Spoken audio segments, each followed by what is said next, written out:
Beetle.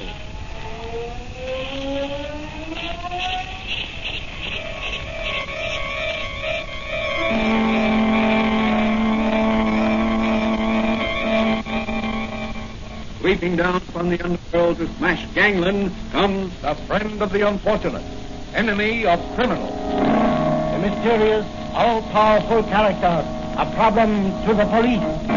But a crusader for law. In reality, Dan Garrett, a rookie patrolman, loved by everyone but suspected by none of being the Blue Beetle. As the Blue Beetle, he hides behind a strange mask in a suit of impenetrable blue chain armor, flexible as silk but stronger than steel.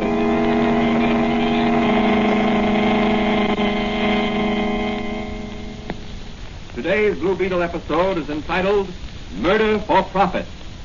James A. Ridley of Ridley and Corcoran, wealthy investment brokers, died in City Hospital under peculiar circumstances. Was his death on the operating table murder? Will his death affect the stock market? Can Dan Garrett, rookie patrolman, who is also the Blue Beetle, solve this case and run the murderers to earth? As our story opens, Dan Garrett is visiting his friend and advisor, Dr. Franz, in his little apothecary shop. But, Danny, you say the authorities suspected an attempt would be made on Ridley's life? Apparently. They sent Mannigan and me rushing over to City Hospital to guard Ridley as soon as they heard he was to be operated on. But what made them suspicious? I don't know. Unless it was because they knew his death would affect the stock market, give groups in the know a chance to clean up and make a lot of money. How? Well, Ridley was an international figure in investment circles. He controlled several large corporations. Yes, I know that. His death will undoubtedly cause the stocks of those corporations and possibly others to drop temporarily. Yes, but, Doc, if some crooked professional speculators were sure Ridley would not come off that operating table alive, they could play the stock market and clean up a fortune. But what about the other investors in the market? Wouldn't they stand to lose all they had? Precisely. But the murderers of Ridley wouldn't care about that. And why are you so certain it was murder? Look, Doc, here's what happened. When Mannigan and I arrived at the hospital this morning. Hey, Danny, it looks like something's up. Yeah. Wait, I'll ask this guy coming along the hallway and find Dr. Bartlett. Say, you, where can we find Dr. Bartlett? Dr. Bartlett can see no one. We're from police headquarters. We've been sent to guard Banker Ridley. You're too late. Mr. Ridley is dead. Dead? Yes, he died on the operating table just a minute ago. Mannigan, you phone headquarters while I take a look around. Okay, Dan, I'll do that. I'll be in or somewhere near the operating room. I've got to find Dr. Bartlett. Oh, just a moment. Are you Dr. Bartlett? No, I'm just an intern. Dr. Bartlett's office is 2 doors down on the right. What's that you've got in your hand? It's a scalpel. A scalpel? Yes, a very sharp knife for making incisions. What are you doing with it? Well, I'm not permitted to speak.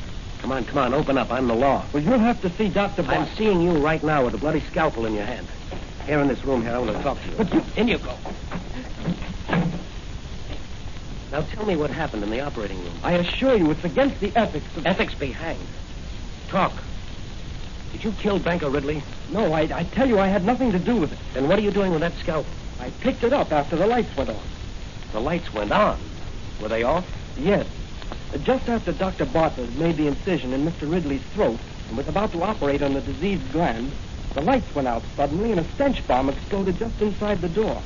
It blinded everybody and everything was confusion. When the lights finally went on, Mr. Ridley was breathing his last. An artery in his throat had been severed. Where were you standing? Across the table from Dr. Bartlett. Then you could... Yes, but I didn't. And what are you doing with that scalpel? I told you, I picked it up when the lights went on. Why? I noticed it was bloody. Well, wouldn't it naturally be, hadn't it just been used to make an incision? Not this scalpel. The one Dr. Bartlett used to make the incision had already been put back into the sterilizer. But why should you pick up this scalpel? Well, I thought there might be fingerprints on it. Fingerprints? When everybody would be wearing sterile rubber gloves? Well, I didn't stop to realize that. Your story is pretty thin. I'm going to take you down to headquarters and let some of our... From your story, I take it you suspect the intern of having killed Ridley during the confusion caused by the unexpected developments. No, I don't, really. I think someone higher up is the guilty person. Well, surely not Dr. Bartlett. He's one of the most famous and respected surgeons in the country. Ridley's death meant profit in millions to someone or to some group. You know the lengths to which some of our most respected citizens will sometimes go to acquire quick riches. That's true. You know, money is all right when it does good. But money is evil when it causes evil. Well, there's the first edition of the evening papers. Listen. Yes. Well, it started just as we suspected. Listen to that. Yeah. Well, Danny, what are you going to do? Patrolman Dan Garrett is off duty, but the Blue Beetle never is. I'm going into action. Can I help you? Yes, Doc, you can. What about that secret solution you made that dissolves steel? You mean my formula X4? Yes, that's it. I have some over here in this cabinet. Ah, here you are. Now here. Here's a little file of it. But be very careful. It's powerful stuff. Thanks, Doc. What about your portable wireless telephone? I've got that in my magic ray and my flashlight. Good. You know, Doc, if I can solve this case quickly, maybe I can save a lot of little investors from losing their life savings. Ah, that's true, Danny. That's true. Well, Doc, the Blue Beetle has some nipping to do tonight. So long, Doc. I'll see you when I've cleaned up this stock market racket.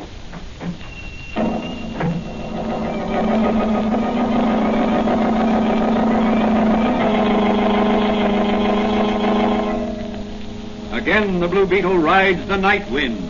In his speedy motor car, he sets out in search of the murderers of Banker Ridley. Will he unmask them? Can he uncover their plot to make millions by murder? Where will the Blue Beetle strike first?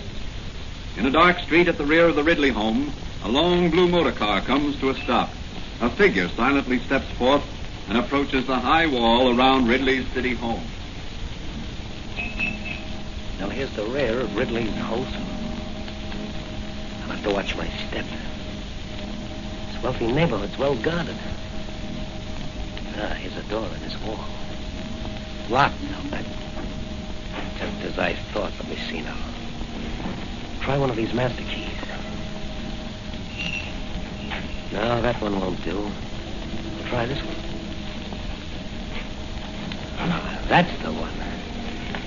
Better go easy. The hinges on this door will probably squeak.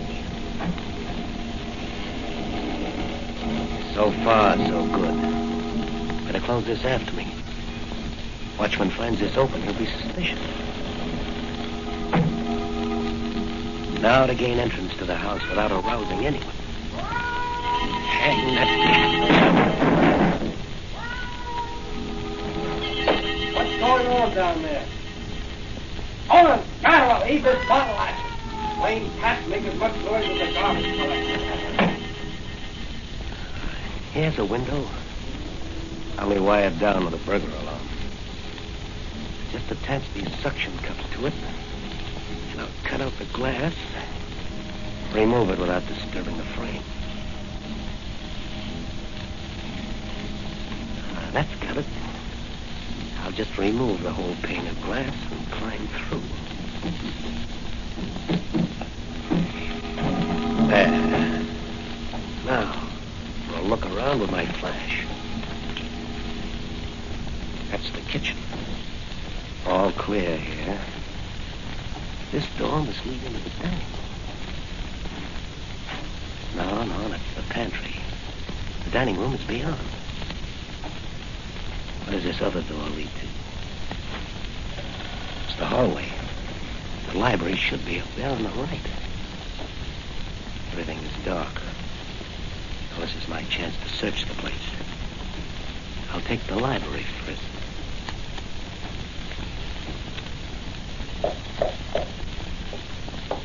The wall is hollow. Just the place for a wall safe. Back at the picture. See if I can move this panel. And there may be a button. Someone's coming. I'll hide behind these curtains until they go. Who's in there? Come on or I'll shoot. Let's have a little light on the subject. Huh? Yeah. I just sworn I heard someone come in there. I was right. The picture over Father's wall safe. It's the Blue Beetle. Drop that gun, Ridley. Not me, sorry, Ridley, but I want to examine some of your father's private papers for a possible clue to his murder. He's out like a light. Well, I'll just tie you up and gag you and then put you... Let me see. It's over there back of that couch. There. Now to open the panel. Just as I thought. A large wall safe hidden behind that panel. Now for a little Formula X4 poured on the lock.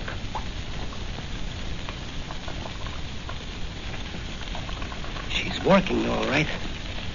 Eating right through that steel. There, that does it. June stocks and bonds.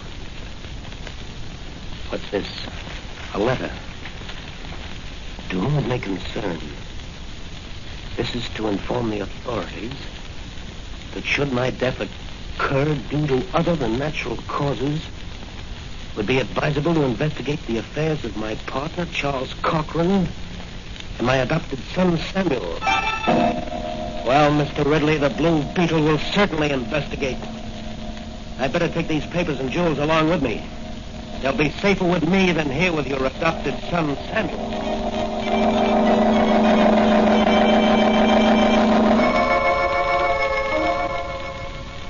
Off into the night sped the Blue Beetle on the trail of those responsible for the death of banker Ridley. Meanwhile, at police headquarters, Officer Manigan, playing a hunch, he has also decided to go to Cochran's office. In the still of the night, two cars are speeding toward the same destination. Each has a single occupant. One of the cars reaches its destination ahead of the other. A mysterious figure alights and disappears behind the building on the corner. Quickly, he mounts the fire escape. A minute later, a circle of light is playing on the door of a safe. In the middle of that circle of light is a large Blue Beetle. The doctor's Formula X4 worked once before tonight. It ought to work here. Sure is powerful stuff. Now let's see what this safe contains. Stocks, bonds, and certificates. Here's a list of something. To be sold short for Samuel Ridley, Charles Cochran, and Mr. John Smythe. If and when. I wonder who this Mr. Smythe is. You'll never know, Mr. Blue Beetle. Officer Manigan. Isn't it late for you to be out alone? No, none of that.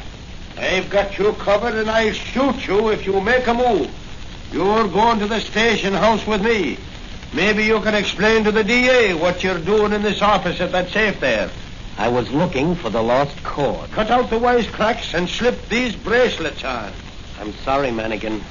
We both seem to be cornered. That door in back of you is blocked. What? You? What? You? Never take your eyes off your man until you've got him securely handcuffed, Manigan.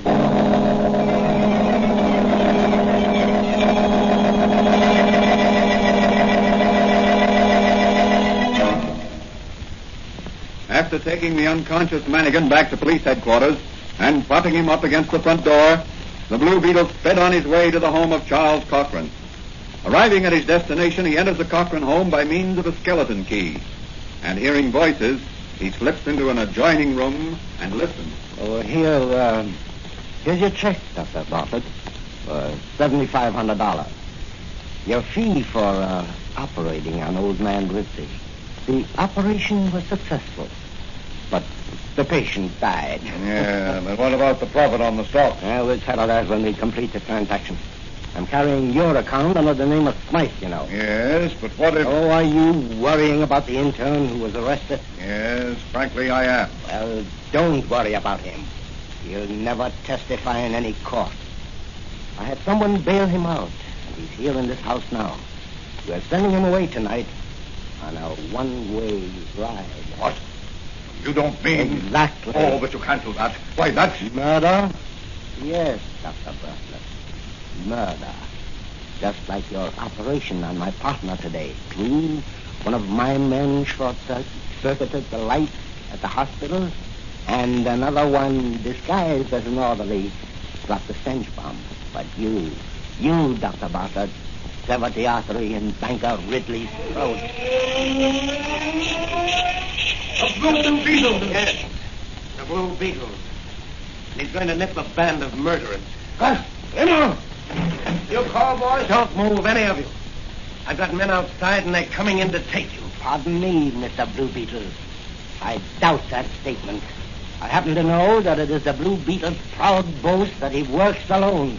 Grab him, men. Get away, Remo.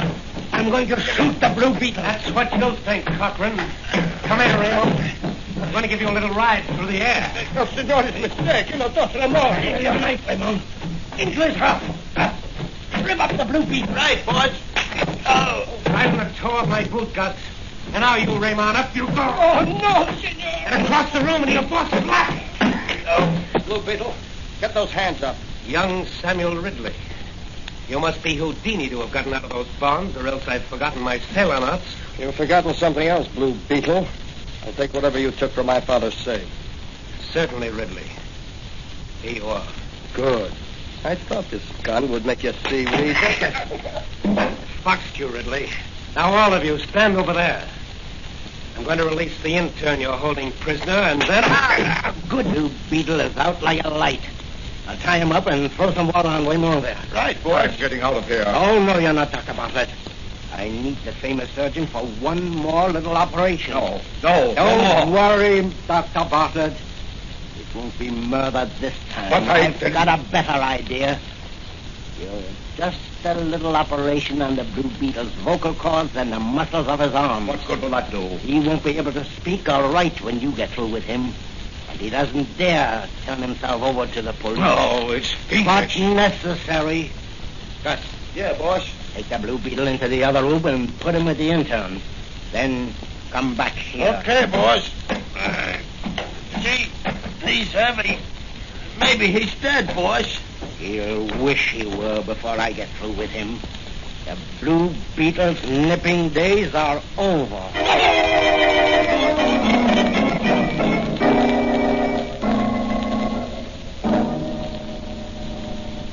What will happen to the Blue Beetle? Will the archfiend Corcoran be able to force Dr. Bartlett to maim him for life? How can the Blue Beetle get out of this spot? Not a soul knows where he is. Let's look in on Dr. Franz in his little apothecary shop. I wonder how Danny's making out. I think I'll close up shop and work a while in my laboratory. There. The shades are down. Now I'll just bolt this door. That's it. And now put out the light. There we are. Now perhaps I can locate Danny with my new radio locator. He took his portable wireless phone with him this time, but he hasn't called me. Maybe he's in trouble.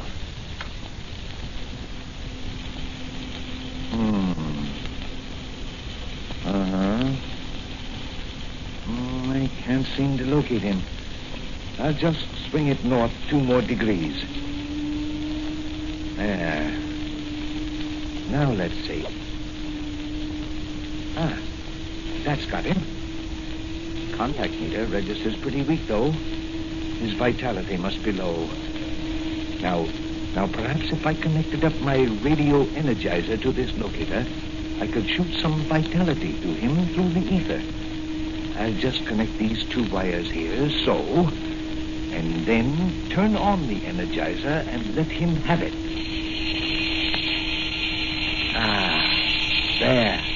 There it goes, Danny. I hope it's reaching you and giving you renewed strength. It's all I can do for you.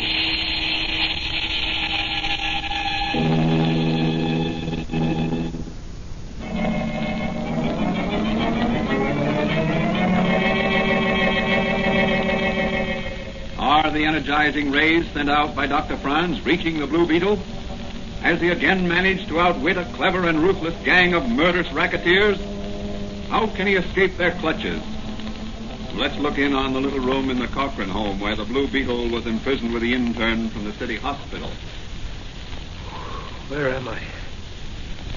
What's that noise? It's a midget antenna on my helmet. Dr. Franz must be trying out his new radio locator. What's happening?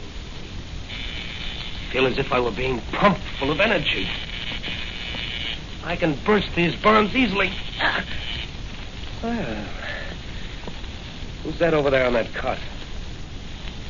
The hospital intern, of course. You. Can you hear me? Shake your head if you can. Oh, you can. Wait until I take that gag out of your mouth. There, that's better. Now I'll cut your bonds with my magic ray.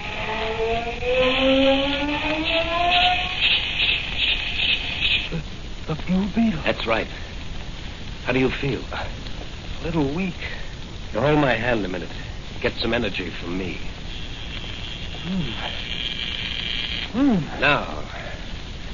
Now do you think you could hold a gun on some men if I help you? I could hold it alone. You certainly pepped me up.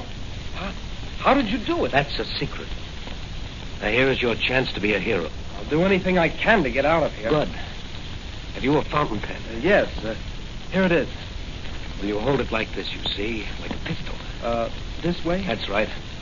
It'll fool those men in the other room until we can pick up a real gun inside. Now, you follow me. We're going in and clean up those rats. What's the matter with your eyes? They're shining like searchlights. Due to a new invention of a friend of mine. Come on.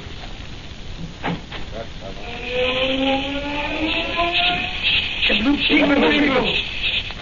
Gee, boss, look at his eyes. This man, he is terrible. Not to me, he isn't. Don't you... It's no use, Cochran. You can't injure the Blue Beetle. Throw down that gun. Drop it or I'll blast you all with my magic ray. You better drop the gun, boss. All right, Blue Beetle. You win up to this point.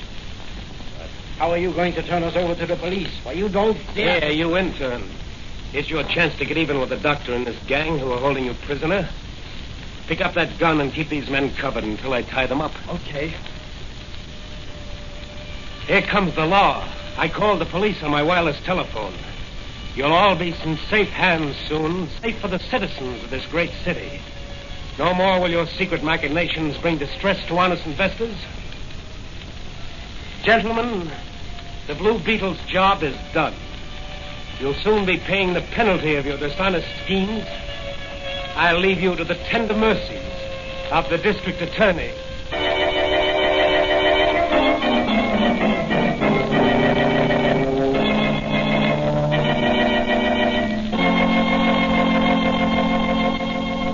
In the early hours of the morning, Patrolman Dan Garrett, no longer the Blue Beetle, sat in Dr. Fran's living room. Danny, you did a swell job. And now you better get some rest. Yeah, I guess you're right, Doc. I'll see who it is. Just a minute, I'm coming. Is Patrolman Garrett here? Yes. Who wants him? The chief. Everyone's called back to duty. Why? What's happened? Some crooks have started a reign of terror, and they threaten to blow up the city.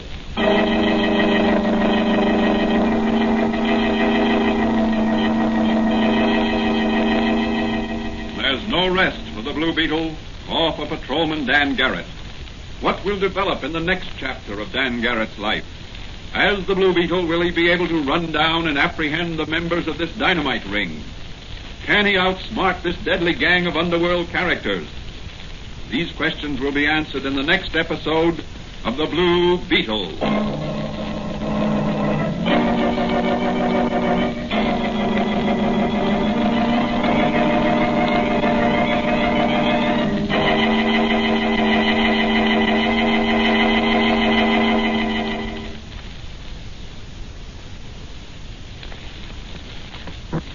And now, here's the Blue Beetle himself to say a few words.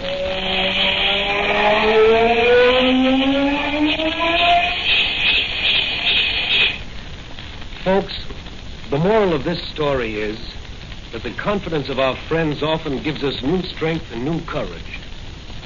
and also that our confidence and friendship for others often helps them. In other words, confidence and friendship among mankind is vital.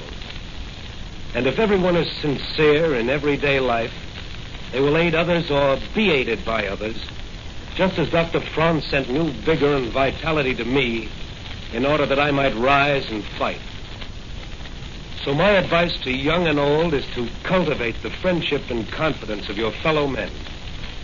And through that friendship and confidence, find new strength and courage to face the problems of each day.